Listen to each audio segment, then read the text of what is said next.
ಶ್ರೀ ಪರಂಜ್ಯೋತಿಯ ಪವಾಡ. ಇದು ಬೆಂಗಳೂರಿನ ತಿಮ್ಮಪ್ಪ ಅನ್ನುವರಿಗೆ ಆದಂತಹ ಅನುಭವ. ಅವರು ಹೀಗೆ ಹೇಳುತ್ತಾರೆ. ನಾವು ಸುಮಾರು 6 ವರ್ಷಗಳಿಂದ 2 ಕೋಣೆಗಳು, ಲಿವಿಂಗ್ ರೂಮ್ ಮತ್ತು ಅಡಿಗೆ ಮನೆ ಇರುವ ಬಾಡಿಗೆ ಮನೆಯಲ್ಲಿ ವಾಸಿಸುತ್ತಿದ್ದೆವು. ಇತ್ತೀಚೆಗೆ ನಾವು ವಾಸ್ತುತತ್ವಗಳಿಗೆ ಅನುಗುಣವಾಗಿ ಇರುವ ಹೊಸ ಮನೆಗೆ ತೆರಳಲು ನಿರ್ಧರಿಸಿದೆವು. ಹೀಗಿರುವಾಗ ನಮ್ಮ ಮನೆ ಮಾಲೀಕರನ ಹಣದ ಕೊರತೆ ಇದೆ ಎಂದು ಹೇಳಿಕೊಂಡು ಆರಂಭದಲ್ಲಿ ನಮ್ಮ 50,000 ಮುಂಗಡವನ್ನು ಹಿಂತಿರುಗಿಸಲು ನಿರಾಕರಿಸಿದರು ಮತ್ತು ಬಾಡಿಗೆಯಲ್ಲಿ ಸ್ವಲ್ಪ ಕಡಿತದೊಂದಿಗೆ ನಾವು ಇನ್ನಷ್ಟು ಕಾಲ ಉಳಿಯಲು ನಮಗೆ ಸಲಹೆ ನೀಡಿದರು. ನಾವು ಈಗಾಗಲೇ ಪರಿಪೂರ್ಣವಾದ ಹೊಸ ಮನೆಯನ್ನು ಹುಡುಕಿದ್ದರಿಂದ ನಾನು ಮತ್ತು ನನ್ನ ಪತ್ನಿ ನಮಗೆ ಮಾರ್ಗದರ್ಶನ ನೀಡುವಂತೆ ಶ್ರೀ ಪರಂಜ್ಯೋತಿ ಭಗವತಿ ಭಗವಾನರನ್ನು ಪ್ರಾರ್ಥಿಸಿದೆವು. 3 ದಿನಗಳ ಪ್ರಾರ್ಥನೆಯ ನಂತರ ಮನೆಯ ಮಾಲೀಕರು ಕೇವಲ ರು 15,000 ಹಿಂತಿರುಗಿಸಲು ಒಪ್ಪಿಕೊಂಡರು.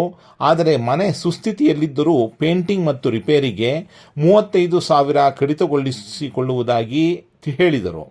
ಇದು ನಮಗೆ ಬಹಳ ನಿರಾಶೆಯನ್ನುಂಟು ಮಾಡಿತ್ತು. ಆದರೆ ನಾವು ಕುಟುಂಬದವರೆಲ್ಲ ಸಮಾಲೋಚಿಸಿ ಪ್ರಸ್ತುತ ಮನೆಯನ್ನು ಖಾಲಿ ಮಾಡಿ ಮುಂದುವರಿಯಲು ನಿರ್ಧರಿಸಿದೆವು. ಅಲ್ಲಿಂದ ಹೊರಟು ಬಂದ ನಂತರ ನಾನು ಶ್ರೀ ಪರಂಜ್ಯೋತಿ ಭಗವತಿ ಭಗವಾನರನ್ನು ಮನಃಪೂರ್ವಕವಾಗಿ ಪ್ರಾರ್ಥಿಸಿ ಕರ್ಮದ ಪರಿಹಾರ ಮತ್ತು ನ್ಯಾಯೋಚಿತವಾಗಿ ಮನೆ ಮಾಲೀಕರ ಆರ್ಥಿಕ ಯೋಗಕ್ಷೇಮಕ್ಕಾಗಿ ಆಶೀರ್ವಾದವನ್ನು ಕೋರಿದೆ.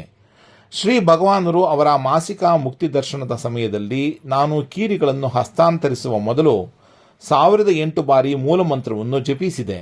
ನನಗೆ ಆಶ್ಚರ್ಯವಾಗುವಂತೆ ಮನೆ ಮಾಲೀಕನು ನಯವಾಗಿ ವರ್ತಿಸಿದನು ಮತ್ತು ಪೇಂಟಿಂಗ್ಗಾಗಿ ಕೇವಲ 7,000 ಕಡಿತಗೊಳಿಸಿ 43,000 ನಗದನ್ನು ಹಿಂತಿರುಗಿಸಿದರು.